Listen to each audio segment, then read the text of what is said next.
Live market में trading करते समय आपने बहुत बार देखा होगा कि मार्केट में किसी लेवल पर आपके एंट्री करने के बाद प्राइस पहले तो आपका स्टॉप लॉस हिट करती है और बाद में आपके ट्रेड की डायरेक्शन में आगे बढ़ते हुए आपके प्रॉफिट टारगेट को हिट करती है, क्योंकि यहाँ सबसे पहले रिटेल ट्रेडर की स्टॉप लॉस लिक्विडिटी को स्वीप करके प्राइस रिवर्स होकर ऊपर निकलते हुए आपके प्रॉफिट टारगेट को अगर हिट करती है तो प्राइस के इस बिहेवियर को स्मार्ट मनी में लिक्विडिटी कहते हैं। इसलिए अगर आपको इन ट्रैप में फंसने से बचना है तो आपको लिक्विडिटी स्वीप और लिक्विडिटी रन को समझना होगा। पिछले वीडियो में हमने लिक्विडिटी स्वीप के बारे में डिटेल से जानकारी शेयर की है। इस वीडियो में आगे बढ़ने से पहले अगर आपने हमारे लिक्विडिटी स्वीप का वीडियो नहीं देखा है तो कृपया पहले उसे देख लें। आज के वीडियो में लिक्विडिटी रन क्या है और ये कैसे काम करता है, साथ ही आप लिक्विडिटी रन को चार्ट पर कैसे पहचान सकते हैं, इसके बारे में स्टेप बाय स्टेप समझेंगे। सबसे पहले लिक्विडिटी रन क्या है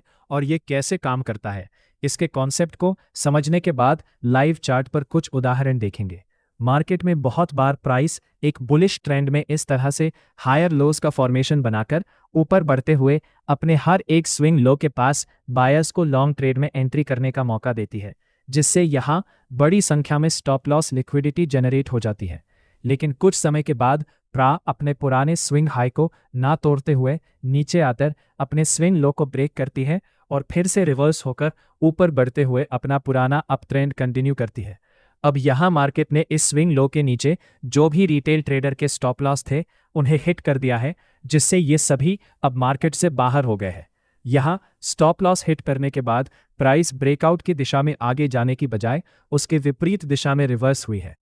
इसीलिए प्राइस ने यहाँ स्टॉप लॉस के रूप में मौजूद लिक्विड को पूरी तरह खत्म कर दिया, यानी कि साफ कर दिया है। इस वजह से हम स्मार्ट मनी कॉन्सेप्ट में इसे लिक्विडिटी स्वीप कहते हैं। लेकिन नीचे की लिक्विडिटी स्वीप करने के बाद बहुत बार प्राइस अपने पुराने स्विंग हाई को ब्रेक करके ऊपर जाने की बजाय अपने ट्रेंड की विपरीत दिशा में नीचे जाते हुए यहाँ हर एक लेवल के पास मौजूद रिटेल ट्रेडर्स के स्टॉप लॉस को हिट करते हुए कंटिन्यू नीचे चली जाती है। अब क्योंकि प्राइस यहाँ बिना रुके सीधे एक ही दिशा में मौजूद लिक्विडिटी को ग्रैब करते हुए नीचे जा रही है, इसीलिए हम इसे लिक्विडिटी ग्रैब या फिर लिक्विडिटी रन कहते हैं। लेकिन कभी कभी मार्केट अपने स्विंग हाई को ब्रेक करने के बाद नीचे ना जाते हुए सीधे ऊपर निकल जाता है, तो ये भी एक प्रकार से लिक्विडिटी रन ही होता है। लेकिन 10 में से 8 बार प्राइस दूसरे उदाहरण की तरह बर्ताव करती है, तो कुछ बार इस तरह से बिना रुके ऊपर निकल जाती है। उम्मीद करता हूं कि अब आपको लिक्विडिटी स्वीप और लिक्विडिटी रन दोनों में क्या अंतर है ये पूरी तरह समझ आ चुका है।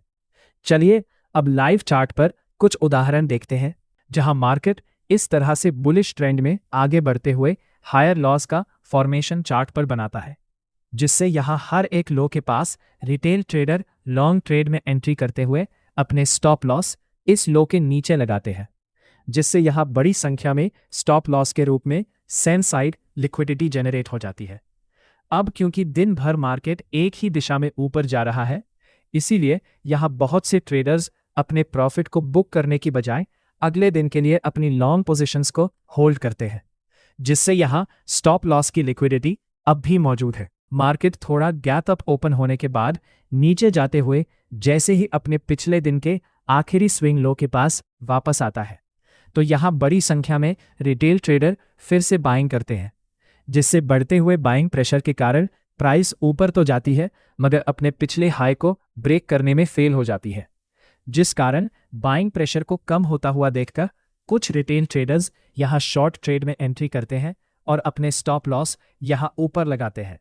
जिस वजह से यहां स्टॉप लॉस लिक्विडिटी जनरेट हो जाती है। अब अगर आप इस चार्ट को गौर से देखेंगे तो आपको नीचे और ऊपर दोनों साइड में रिटेल ट्रेडर्स की लिक्विडिटी चार्ट पर मौजूद है, लेकिन यहां ऊपर की बजाय नीचे ज्यादा बड़ी संख्या में लिक्विडिटी चार्ट पर एक्टिव है, जिससे प्राइस इस लिक्विडिटी को ग्रैब करने के लिए नीचे जाते हुए नीचे की लिक्विडिटी को ग्रैब करती है।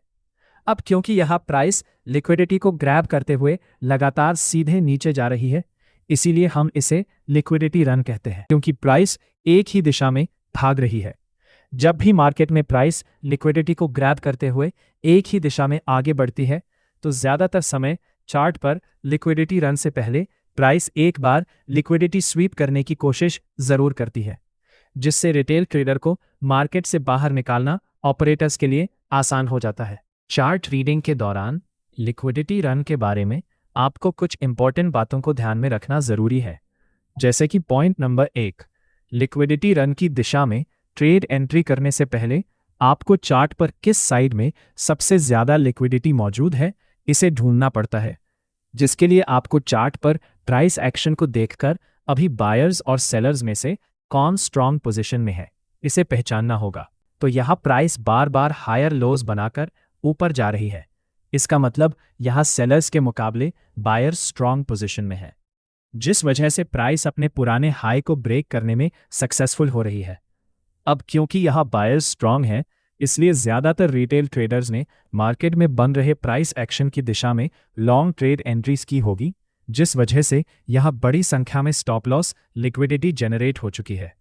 अब क्योंकि यहां एक से ज्यादा जगह एक ही दिशा में अलग अलग लेवल्स पर लिक्विडिटी चार्ट पर मौजूद है, इसलिए स्मार्ट मनी कॉन्सेप्ट में इसे लिक्विडिटी पुल कहा जाता है।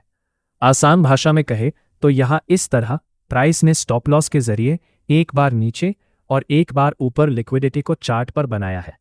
इसका मतलब दोनों लिक्विडिटी एरिया एक दूसरे से दूर है और विपरीत दिशा में है।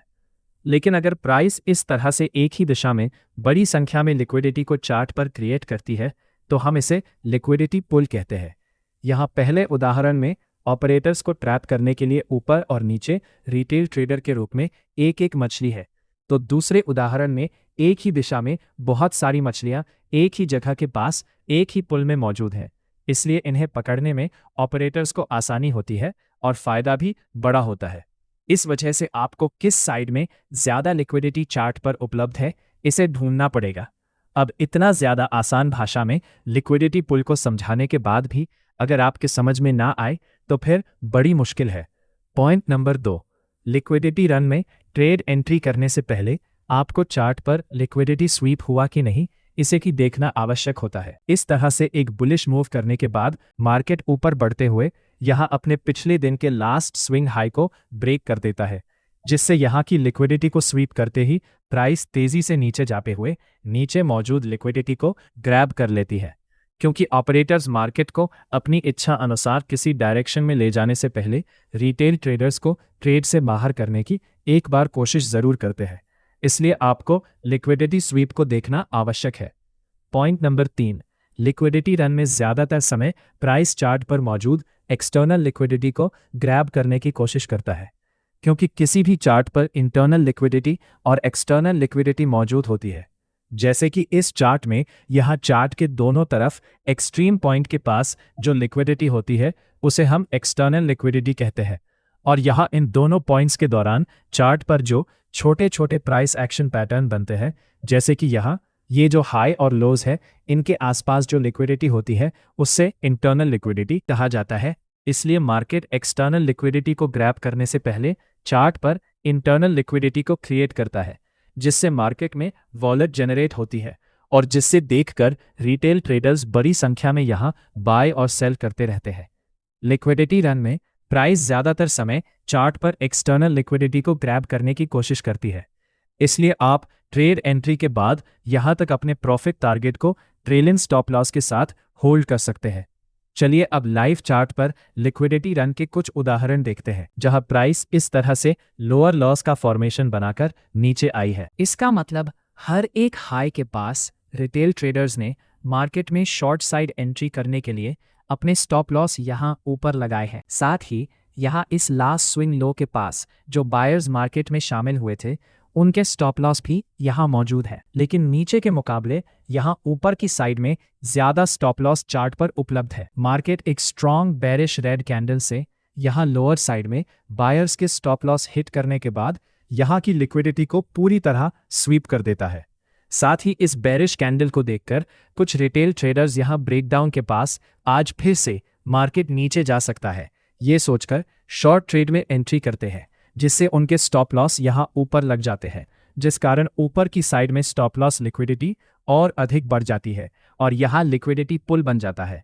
कुछ ही समय बाद प्राइस इस तरह से स्ट्रॉन्ग बुलिश कैंडल्स बनाकर इस लिक्विडिटी को ग्रैब करते हुए तेजी से ऊपर निकलकर हायर लेवल्स पर जो एक्सटर्नल लिक्विडिटी चार्ट पर मौजूद है उसे भी ग्रैब कर लेती है। अगर इस चार्ट को आप गौर से देखेंगे तो यहाँ मार्केट ने रिटेल ट्रेडर्स को मार्केट से बाहर निकालने के लिए किस तरह से लिक्विडिटी स्वीप की है और बाद में लिक्विडिटी ग्रैब की है। इस तरह के ट्रेड में अगर आपको एंट्री करनी है तो जब भी प्राइस जिस साइड में चार्ट पर सबसे ज्यादा लिक्विडिटी मौजूद है उसके विपरीत दिशा में जाकर अगर किसी लेवल को पहली बार ब्रेक करती है तो आपको यहाँ ब्रेकआउट की दिशा में ट्रेड में एंट्री नहीं करनी चाहिए। इसके अलावा यहाँ थोड़ा इंतजार करके अगर प्राइस लिक्विडिटी स्वीप करने के बाद लिक्विडिटी पुल की डायरेक्शन में आगे बढ़ती है तो आप यहाँ छोटे स्टॉप लॉस के साथ ट्रेड में एंट्री कर सकते हैं। अगले वीडियो में हम किसी चार्ट को देखकर किस तरह से लिक्विडिटी के आधार पर ट्रेड एंट्री करनी है इसे समझेंगे।